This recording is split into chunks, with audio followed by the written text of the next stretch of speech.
Hi friends, maid visa பத்தி சொல்லுங்க. நாங்க எப்படி விசாக்கு அப்ளை பண்றது கேட்டிருந்தீங்க. கல்ஃப் மாதிரி கண்ட்ரியை பொறுத்த வரைக்கும் நம்ம லோக்கல்ல மெய்டு ஹையர் பண்ணிக்கலாம். இன்னொன்று ஊர்ல இருந்து கொண்டு வரணும்னு நினைச்சாலும் நல்ல பொசிஷன்ல இருக்கிறவங்களுக்கு சிலப்போ அந்த கம்பெனி அவங்களுக்கு ஸ்பான்சர் பண்ணும். அப்படி இல்லைன்னா நல்ல பொசிஷன்ல இருக்கிறவங்க அவங்களே விசா ப்ராசஸ் எல்லாம் பண்ணி அப்படியே நம்ம 2 இயர்ஸ் கான்ட்ராக்ட் அந்த மாதிரி கூட்டிட்டு எவ்வளவு வருஷம் வேணாலும் ரெனியூ பண்ணி அந்த மாதிரி வச்சுக்கிற வாய்ப்பு இருக்கு. ஆனா யூகே பொறுத்த வரைக்கும் இந்த ஹோம் மெய்டு விசா ரொம்ப டிஃப்ரெண்டா இருக்கு. என்ன அப்படின்னு பாத்தீங்கன்னா, இப்போ ஒருத்தர் யூகேல வேலை கிடைச்சு இங்க வர்றாங்க. அவங்க மைக்ரேட் ஆகி இங்க இனி வேலை பார்க்க போகணும் அப்படின்ற பட்சத்துல அவங்க யூகேக்கு வேலை பார்க்க வர்றாங்க அப்படின்னா அவங்களுக்கு மெய்டு தேவைப்படுது அப்படின்னா அவங்க வீட்டுல ஆல்ரெடி 2-3 வருஷம் வேலை பார்த்துட்டு இருக்கிற அந்த மெய்டை தான் அவங்க விசா ப்ராசஸ் பண்ணி கொண்டு வர்றது. ஃபார் எக்ஸாம்பிள், இப்ப நான் யூகேக்கு இங்க வேலை கிடைச்சு வர்றேன். அப்ப எனக்கு ஒரு மெய்டு தேவைப்படுறாங்க.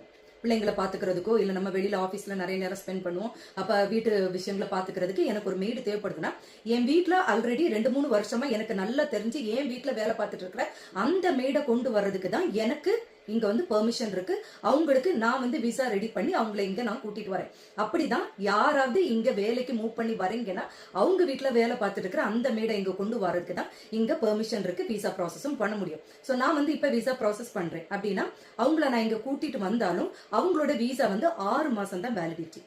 6வது மாசம் எண்டில் அவங்க ரிட்டர்ன் போயிடணும்.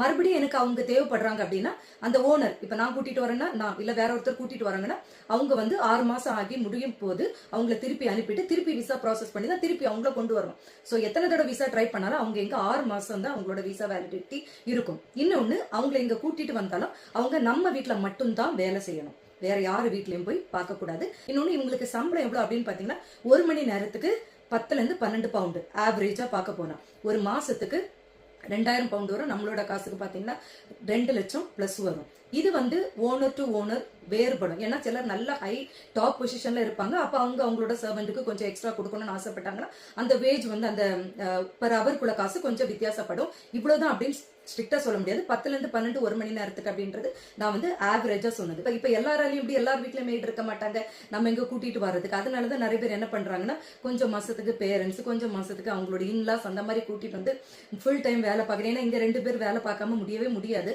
அப்ப பிள்ளைங்களை கொண்டு விட கூட்டிட்டு வர சின்ன பிள்ளைங்களா இருந்தா பேரண்ட்ஸ் தான் கட்டாயம் போகணும். சோ அப்படி இருக்கிற பட்சத்துல நம்ம நம்ம வீட்டுல இருந்தே அந்த மெய்டை கூட்டிட்டு 6 மாசத்துக்கு ஒருக்கா அப்படி செலவு பண்ணிட்டு இருக்கிறதுக்கு பதிலா நம்ம பேரண்ட்ஸையோ இன்லாஸையோ அந்த மாதிரி கூட்டிட்டு இங்க வச்சு எப்படியோ மேனேஜ் பண்ணிட்டு இருக்காங்க. இதுதான் மெய்டுக்கான விசா பேட்டர்ன். இங்க இப்போ உங்களுக்கு புரிஞ்சிருக்கும்னு நினைக்கிறேன். See you guys in next video.